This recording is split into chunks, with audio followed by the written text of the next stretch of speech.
New at 9, we are hearing from the attorney for the Police Association of New Orleans and a former city attorney about the leaked recordings. Andres Fuentes is in the newsroom with this story.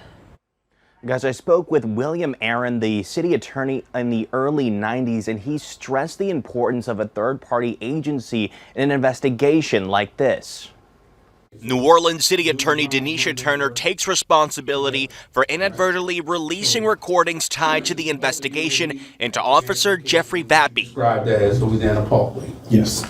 The investigation was launched after a series of Fox 8 investigations that show Vappy spending long hours both on and off duty inside the city-owned French Quarter Upper Pontabla. Former city attorney William Aaron says he's shocked at the leak and the questions now surrounding the investigation. The problem you run into in anything like that is the appearance of impropriety. It's not that something's bad, but that it looks, it looks funny or it looks odd or it just doesn't look appropriate.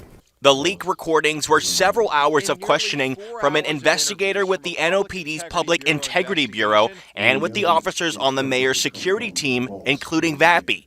Aaron says since a city attorney's responsibility is to represent all city departments, that could explain why Turner was involved in the investigation. The city attorney's always probably had some role relative to advising the police department and probably maybe the Public Integrity Bureau. But Aaron questions why the investigation into the mayor and Vappy was handled by the NOPD and not an outside agency like the Office of Inspector General. It removes any suspicions, since the mayor actually is over the police department. And so you have the police department investigating its boss, if you look at it that way.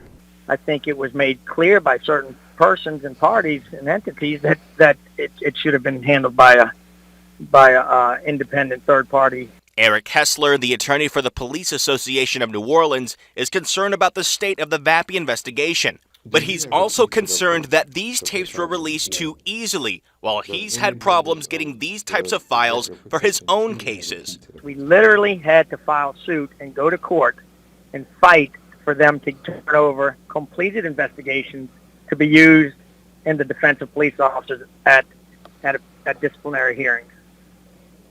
And they fought us on that. And now the city attorney's office is apparently just giving it out like popcorn.